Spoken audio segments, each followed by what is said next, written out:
Good morning, everyone.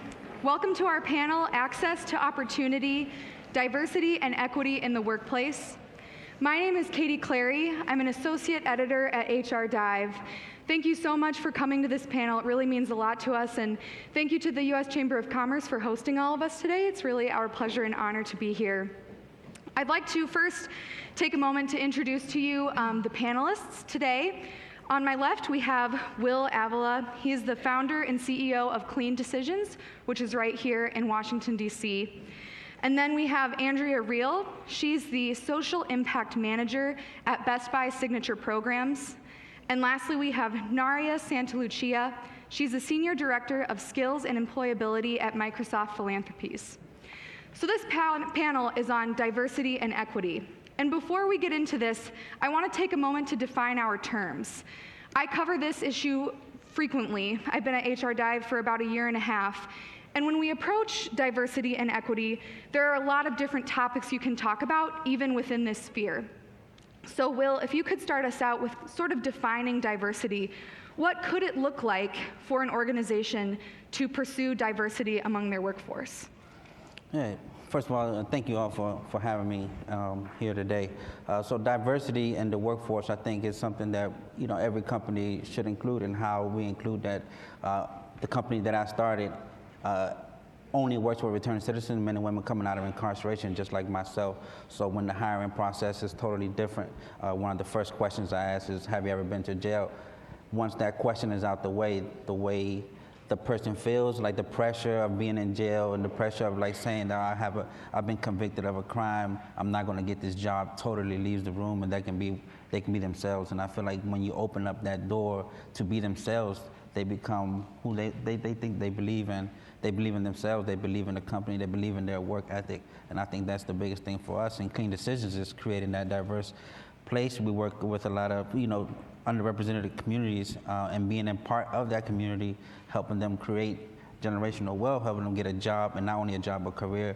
And now we're including housing in the mix, so you have a safe haven to actually, create your life. So great. Andrea, could you take a moment and tell us a little bit about, in your experience, what does it look like to pursue equity in the workplace? Yeah, I think it's super important to not just consider diversity when you are looking at who will be the people that represent your company in the workforce, in their interactions with customers, but also how you are enabling populations that have been traditionally underrepresented or have traditionally faced barriers to entry into the workforce to achieve entry. And so for us, what it looks like for equity is really making sure that we are being intentionally inclusive, that we are intentionally bringing people in, and then providing a workplace that would make people from underrepresented populations, backgrounds, histories, proud to work for Best Buy. Great. And Naria, could you sort of follow up to both of those definitions and talk about why this is such an important thing to talk about, to pursue, to include in business goals? Why is this such an important thing? Yeah. Thank you for the question, and thank you for the opportunity to be on the panel. I think that just to pick up, diversity is, for me, making sure that all of the different kind of status groups, ethnic groups are represented. Equity is the ability and the moment that we need to be intentional to make sure that people that have been left behind are elevated and have the same ability to have the opportunity for a decision. Why is that so important? If we don't have diversity and equity, it means that there are going to be thousands of people on the planet, in this country, that cannot fully unlock their potential. And I really think that we need to think about creating this cradle to equity continuum, meaning not just equity as in making sure that there are equitable practices, but equity as in capital and power and decision making, and the more people that we can continue through that pipeline and get them to the seat where they are in charge of who's hired, in charge of what business practices we follow, in charge of the voices that we hear from, that's when we'll truly have an equitable community, and it's very, very important. Great. So you mentioned this importance of intentionality. For the three of you, what has it looked like to pursue these things in your workforce, in your businesses? What has that intentionality manifested itself as in your experiences? Great. I mean, I think the big thing when you are looking at being intentional in your hiring practices, intentional in your workplace experience, intentional in the way that you bring people in the way that you represent your communities, that really ends up looking like reflecting the community that you're serving. And I think, Naria said really well, making sure that that continuum exists all throughout the leadership pipeline. So making sure that people making decisions are representing those communities, making sure that the people that are empowered in those roles are also representing. So really it comes down to looking around, assessing sort of where you're at, and then making sure that any voices that are missing from the conversations are enabled and empowered to be in those rooms. Great. And just to jump in here, so at Microsoft, our mission is to empower every person and every organization on the planet to achieve more. And the every, I think, is really, really important. And from the philanthropies perspective, we actually try to think about, the access component, who has the opportunity to be on the trajectory. So a lot of the investments that we make are around making sure, for example, a great one is Reboot Representation, which is an effort launched by Pivotal and Melinda Gates to double the number of women who are Latinx, Native, and African American to achieve an advanced computing degree. So investments like that really make sure we're opening up the communities and the opportunities that are available. And then it's about kind of opening the access, and then once they get to the company, how do we have inclusive practices? How do we make sure that, voices are welcome? We have kind of 3 different principles at Microsoft that we really further, which we believe is the basis of inclusive practice. They are practicing awareness, exercising curiosity, and demonstrating courage. And all of this is really important to, like what Andrea mentioned, is that it comes from the CEO. So I'm very new in role at Microsoft. I've only been there for 3 months. And my first week, I was able to go to this very large convening. And our CEO got up on stage and he talked about covering and allyship. And I was just really blown away as somebody new to the company to be like, wow, this isn't just lip service. It's about the directive from the CEO that then is adopted by all of us to make sure that when we do open the doors to hire for people that may not be necessarily reflected, that they are feeling welcome, that they don't have to cover, and that there are allies in the room to help them along as well. Yeah, I also like to pick up about like the CEO, how you mentioned the CEO. So I myself, when I'm doing the interviews for people coming into Clean Decisions, a little bit of background about myself. My mom had abandoned us, and my father was a vicious alcoholic back then when I was growing up. So I joined the gangs quick. That's all I knew. That was my family. And then by the age of 16, I went to federal prison. And then for the next 12 years, I was in and out of prison. So when I think about my road to where I'm at today, it's what have I done to change, and the mindset that I've changed. My mindset has changed a lot, and even more when my son came to this world. Now he's 5 years old, and the company is 5 years old, so you can see how that transition went down. So I had to find a way, because he was going to ask for food, chicken nuggets in particular.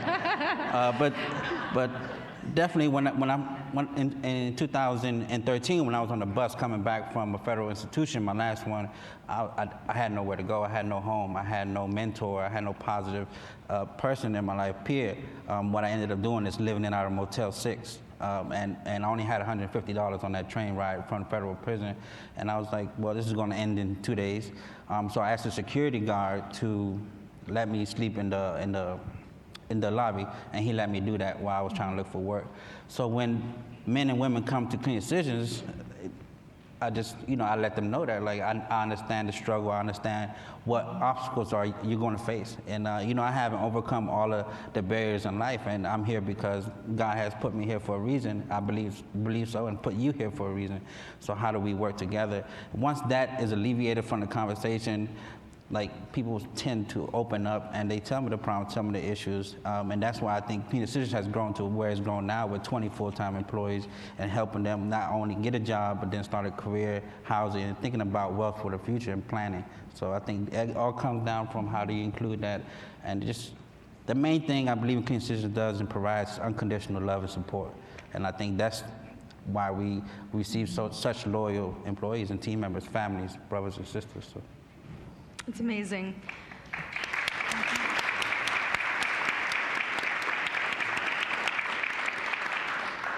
One thing I'm hearing a lot about is, we haven't mentioned the word yet, but pipeline. A lot of what goes into creating a diverse workforce before you can even get to equitable practices is getting the people in.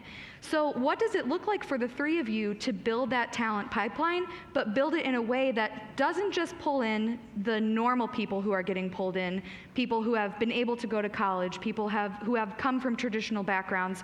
What does it look like to bring in everybody? I'll be glad to start. So we at Best Buy have really started to integrate a lot of the work that we do in the social impact space with our talent acquisition and HR partners to ensure that the pipeline that we're building into Best Buy represents the communities that we're serving. By integrating those two worlds and being able to work with the underserved and underrepresented populations that we work with in the community side, have an access and pipeline into Best Buy is incredibly important. We've also started to work with some of our talent acquisition partners in some scholarship and internship and mentorship programs for people at colleges, at HBCUs, at traditionally Latino colleges, being able to bring in folks that represent different backgrounds through some of that work, both in the community side and then as it represents into the business side. And I think the other big thing, and it sort of touches on a little bit of what Naria was saying earlier, is making sure that that representation exists within the company. So our CEO is one of only 25 female CEOs in the Fortune 500. We have our board of directors is over 50% female and 50% people of color. So being able to really show people that are coming in that this is going to be an equitable place to work allows us to tap into some of those talent pipelines in ways that are really authentic and genuine to the company's mission. And I think similarly, to your question, I think that the pipeline is so vast and there are so many places where it is very, very leaky, right? And so I think we have multiple strategies. One of the ones, not necessarily a different type of pathway in, but one of the programs that Microsoft Philanthropy stands up every year is a program called TEALS. And we have a big charge within the company, not only just on the direct service side, but also on policy. And we've been working around the country with our partners at Code.org to make sure computer science counts in every state as a math or science credit, because that means that everybody would have access. And then within that, we have this program called TEALS, where we actually go into this year 620 classrooms, 620 schools and almost 900 classrooms. And we actually put an industry volunteer, not just from Microsoft, but many of the companies I'm sure represented here, to work alongside with the teacher who probably doesn't have a computer science background, but we volunteer to every day co-teach with them and get them to the point where they could have an AP computer science class. More than half of those schools are Title I schools. Many of them are rural. We remote in volunteers. If anybody wants to volunteer, I could tell you more about that as well. But why that's really important is that we're trying to work to make sure that the computer science classroom, which has historically been underrepresented for women and for people of color and people from rural areas, make sure that that classroom looks like the school, that looks like the community. We hope that those young people will then go on and continue to pursue a computer science degree or whatever other degree in computing or not in computing and become successful. There's that strategy, but then also we have different pathways into the company itself that we have now been really focusing on and thinking about, including our military veterans, including, I saw from General Assembly, like other types of quote unquote boot camps or non-traditional training programs. Maybe you don't have the 4-year degree, but how do we get you into the company? And so we have that program called LEAP that does that. We also look to think about new technologists, like are there young people that are from traditionally underrepresented backgrounds? Can we bring them in as a fellow between your first and second year of college, with the outcome being you're going to have an internship at Microsoft the next summer? That program has been hugely successful, and 80% have converted into interns, which has a huge percentage of getting a job offer in the end. I think you have to kind of think about all those different strategies because there are so many different pipelines and ways in. And, it's obviously, we don't have the answer yet, and we're still working on it as well. And I know that lots of people in the room have tried these efforts. I think that we can all continue to do them piece by piece. Best Buy will, we will, all of us will. We need to think about an overarching strategy, I think, as well, on a policy kind of platform to really highlight this issue and provide incentives for all of us to do this together. Yeah, I mean, when I think of pipeline, I think of like how do you get there in the first place? I think to get to like Best Buy, Microsoft, to any company, and working with the community that come from and serve, I was worried about, are they going to show up on time? Are they going to get the job done? So I believe that Clean Decisions is that middle ground before you even get to that company, where it's like we work a lot with healing the trauma that you faced during prison or in your past and your childhood. And when we work with that and focus on that, so when you join Clean Decisions and when you become a member of Clean Decisions, how do we work with you like that? Is your management team is your navigator. That's like your brother or your sister that's going to help you and transition you back into prison. So we understand when you can't make it to work. We understand the way of thinking, like, oh, is it worth it to go to work today? Oh, I don't care about life. I never did. People just going to tell me what to do all the time. I don't really need this money. I don't know what to do. I'm not going to get nowhere anyway. So I believe before we even get to Best Buy, Microsoft, or any company, we have to heal that trauma. And I believe Clean Decisions is doing that because we have gotten success. Like one guy, Uncle Bill, I call him Uncle Bill, but he did 35 years in prison. So when he did those 35 years, he came out thinking, I really don't know what to do, but he did want to be an entrepreneur. So we paired him up with a mentor, and me and him discussed a lot of entrepreneurship. And now he's got his basic business license in landscaping, wants to do River Smart, and also doing gardens, basecapes, and rain gardens. But it was a transition to get to where he's at today. And I think that's where Clean Decisions stands as like that pipeline to get you to a point where you can go to any job and say, it's worth it. I'm going to work on my future. I'm going to work on my career versus like, I just got out of jail. I just want to get some money to eat. And I think we have to focus on that first and that struggle to make sure that you understand that and you're able to overcome that obstacle, and especially the mindset of just like negative thinking.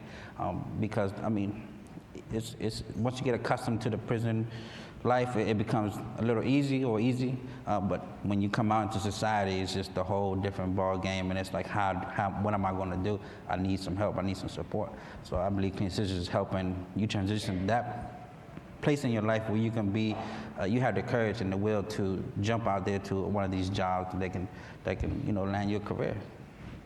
So this brings up a really interesting point, I think, because I think what you're describing for maybe a more traditional business out there really is this concept of equity. Because what you're doing, at least what it sounds like from what you're telling me, is you're looking at these backgrounds, you're anticipating or hearing from people, you're looking at the barriers they may have to success within your business, and you're helping them directly address those head on so that they can see success and that so you can see success through them as well. When we're talking about equity, what are some ways that you have been able to do this, Naria and Andrea, in your businesses as well? How have you been able to see these diverse people who are bringing different experiences into the workplace and help them take on some of the barriers that they may bring with them or that they may meet through your business, through the practices that are already there?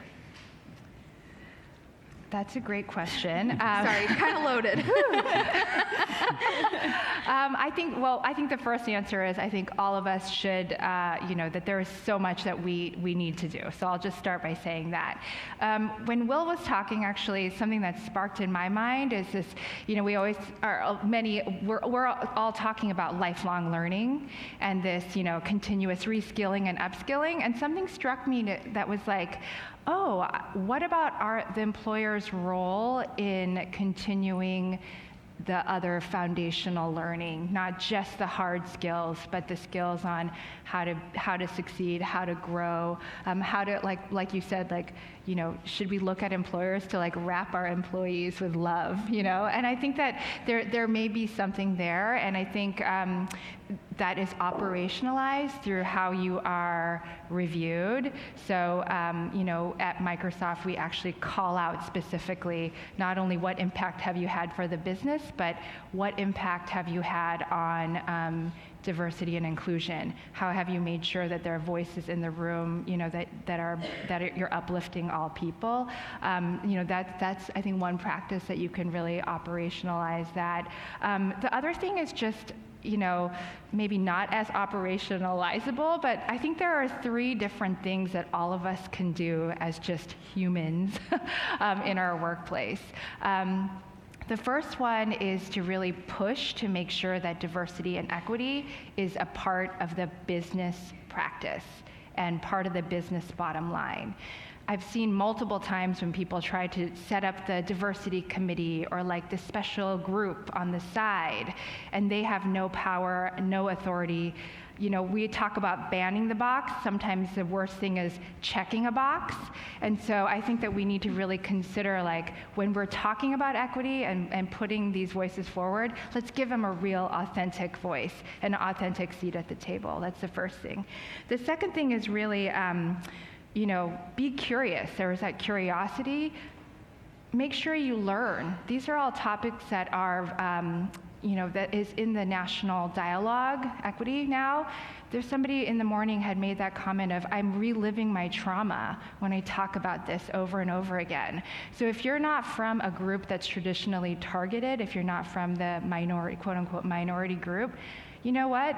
Try to learn yourself and don't necessarily rely on the person of color or the person who has a accessibility challenge to learn. Go learn yourself, and then you can be a part of the dialogue in an authentic way as well. And the last thing is it's just really, really important, because I've seen a lot of people start on their equity journey and then get super woke, get really mad at everybody, or alternatively, like, go in your shell and be like, forget it, I'm not even gonna talk about it anymore. So like, show grace to yourself and to other people that are on the journey, because the journey is hard and it'll be like up and down. And if you can show grace and assume best intent from people, I think that will just help in general. I don't think I answered your question, but those. That's okay. I think it's actually really interesting what you said a little bit about showing grace. That's exactly what I was thinking while you were talking, is that, I think when you are trying to embark on a journey toward equity, toward removing barriers, you are bound to make mistakes. Yes. There's not a universal, here is how you achieve equity sort of plan that you can follow. And so I really think it is about being willing to admit, like, we aren't as equitable as we should be, but then giving yourself the grace to make mistakes as you try to get there, both just sort of enterprise-wide, but even at the sort of individual level, I think is really important. And then I think the other thing that is hugely important as you try to become a more equitable workplace or a more equitable company is really making sure that the leaders that have decisions over hiring, so at Best Buy, being a retail company, we have a headquarters and all of the work that happens there, but we also have 1,000 stores across the country, right? And those environments need to be equitable as well. So really making sure that local leaders that have the local power to make those decisions are understanding what that means, how to achieve that, and then again having grace, with them as they try to make sure that that's happening within the 4 walls of their business as well. So I hear both of you referring to this as a journey. There's definitely a starting point. There may not be a perfect ending point. Do you have, the 3 of you, and I know, Naria, you already shared some great steps, some very tangible steps to take, but do you have any words of wisdom here before we take some questions for employers who may be at the beginning of their journey? What are some great first steps to take, and what are some attitudes to take with you the whole way? Yeah.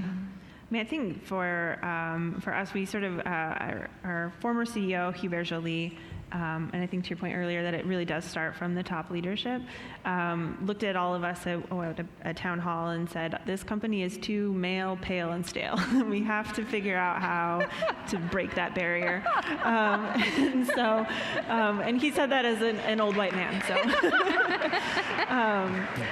But I think it's about the first sort of steps are really about being honest with yourself about where you are, and I think not getting defensive about where you are, like understanding you came to where you are for whatever reason that you got there, but how do you then move forward? And so being sort of in the willingness to be honest and not be defensive is really big. I think that top level leadership buy-in, we see it with Will's company, being the CEO and founder of his company, trying to be equitable all the way up to our companies, which are much larger, but really being able to be honest and and do that, and then really being understanding that it is a journey, I think is a really big thing. It's not a thing you're going to solve in one day. Can't boil the ocean. So it's about sort of making sure that you're continually taking steps forward and not being satisfied with whatever progress you've achieved. Yeah, that's great. I mean, I believe in my journey, a lot of what I've learned is from the people I've met and the network that I've met. I think that's one of the biggest things to me thus far. So, shout out to New Profit, Unlock Futures, John Legend, and Free America for giving me a chance. And when I went through the Unlock Futures cohort, the first cohort, I got a chance to meet new people doing similar work in different states. So I think that was the biggest thing for me. It's just like when I first started, when I still am going today, it's just the network and meeting the new people, the new ideas, and also not trying to reinvent the wheel, but work together. I think a lot of the community organizations that we have now, the nonprofits that we have now are partnering up to heal the trauma, and the emotional intelligence component is a big component we try to encourage and clean decisions. So it's always about the network, and the mentors is big for me. So yeah, appreciate it. And do you have any advice for employers, even as large as these ladies' employers, who are trying to reach networks that you were coming out of when you were starting your business? Yeah, my advice, I believe, is just like this shirt. I mean, for me, the small things really mean a lot, So like this shirt, it took us time to get, a logo on the shirt. So every time I put on this shirt, I got a couple, but every time I put on this shirt, I'm ironing it every morning. As you can see, the little crease, I iron it. I'm not the best to do that, but I feel so proud of what I've done with my life and what the men and women are doing with their lives and clean decisions. And when they wear the shirt, they feel proud. So, I mean, always remember, like, the first couple of steps when you wake up in the morning. I like to wake up at 5:15 and just acknowledge and be grateful for what I have, and just take that time to, really, really think about, wow, I was just in a jail cell about to get a bologna sandwich, and I'm going to be mad, but I'm going to eat it because I'm hungry. But coming from that place and to where I am now is like being able to iron a shirt that I helped create. It's impactful. So always remembering that, remember and acknowledging that, have more victories than failures. You have more victories than failures, and that for me is big. So that'll be mine. I think we're going to go ahead and take a couple of questions. Looks like the first one we have queued up is, what do your companies look for in partnerships with community organizations that work with underrepresented communities? I can start with that one. So from the philanthropy's perspective, as far as when we make investments in different nonprofit organizations and/or local chambers as well, I think that the most important thing is to really think about whether or not that entity has a proven track record with the communities that we're trying to serve. That there is the equity mindset, that they're able to develop and deliver programming for those groups. I mentioned that I was fairly new in role at Microsoft, but I come from a nonprofit organization. And time again, and I'm sure many of you who are from nonprofits or from the local chambers, you see this all the time, where you start shifting your strategy to focus to the funder. That is just the kiss of death. We have this saying at Microsoft that we say all the time, that the truth is in the field. You are the experts. You are closer to the communities that you are serving than any of us could ever be on the funding side. So trust your instinct, trust your community, come up with the solutions, have a great plan, and I promise that there will be funding that comes along with that from whoever that might be. So that would be kind of, what we think would be the hallmark of a best community partner, and then maybe a little bit of advice on what you could do. And I was supposed to give a shout shout out to the Metro Milwaukee Chamber of Commerce that actually participates with us in Teals, and we co-fund that together in Milwaukee. So that's just a great example of a win-win. And they're listening in online, so. I think as we think about for the work that we do, our community work focuses primarily on connecting underserved and underrepresented teen populations with access to technology, but not just here's a wonderful Microsoft-based computer, but here is how you use it. Here is a pipeline into a career. Here's training. Here's soft skill and emotional development to go with that. So really try to find organizations that are working in that space that are comfortable with not just teens who are terrifying, but also able to bridge that gap from sort of the teen technology interest space into a career. So I think a lot of it is along the same lines of what you just said about making sure that our mission is not becoming the mission of the organization, but that they're doing that work in a genuine way. And then I think the other big piece of that question was, how are we looking at organizations that are serving those underrepresented populations? And for us, it's extremely important that we're looking at organizations that are not only serving underrepresented populations, but represent underrepresented populations. Yeah. So the leadership of those organizations represents the community. The way that they work within the community is genuine and comes from that area. It's sort of not enough to just be serving, but also to be really leading in the space of coming from the community. Great. Well, yeah, I mean, when we partner up, man, we are looking for more community organizations. One of the key things we look for is that social emotional intelligence component, where the individual that comes into Clean Decisions, we got to understand, and a lot of people put this to the side when like I did when I first came out, that I just went through trauma. It was trauma. I'm traumatized from my experience in jail and prison, being awakened, being told what to do, like in this violent atmosphere. It's trauma. So we have to put that out there when we look for community organizations. We want to help heal that process. Like, we're not the professionals. We definitely will love any professional, advice on that, but we just try to make sure that you understand it's trauma. How do you heal and begin to heal? So that's what we look for in organizations. Great. Next question. For companies pursuing equity hiring, is the primary motivator the impact on finding talent, or the importance of being altruistic and improving society? Or is it something else? I can answer that. Go first.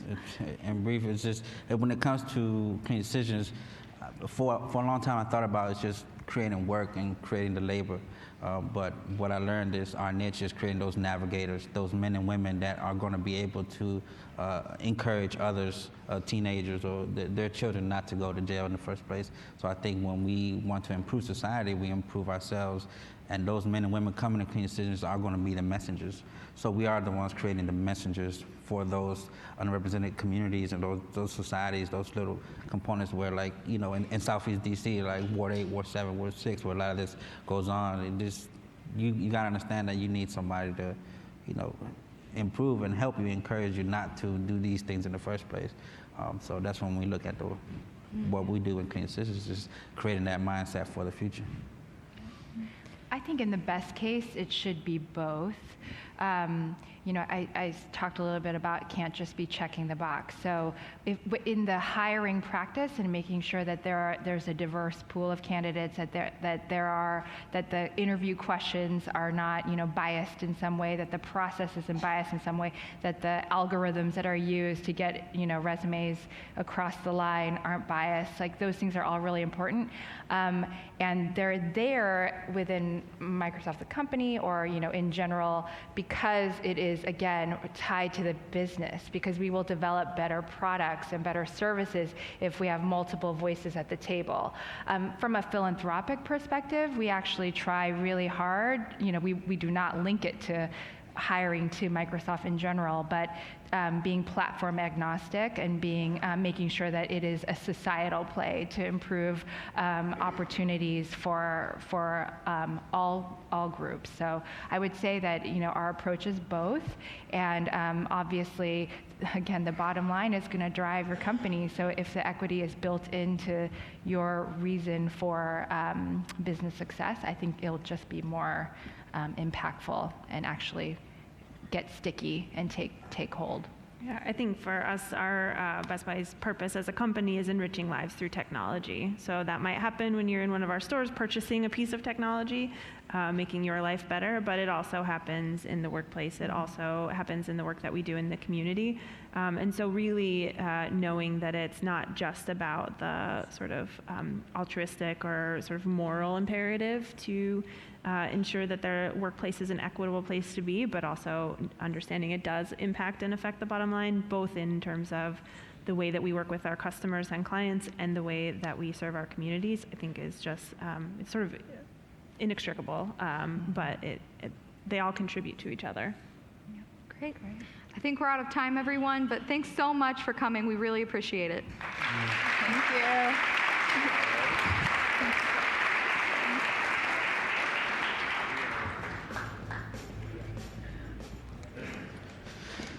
We now need to clear the room for lunch setup. Please remove your belongings from the tabletops and make your way into the briefing center or the Lee Anderson rooms while the room is prepared for lunch service.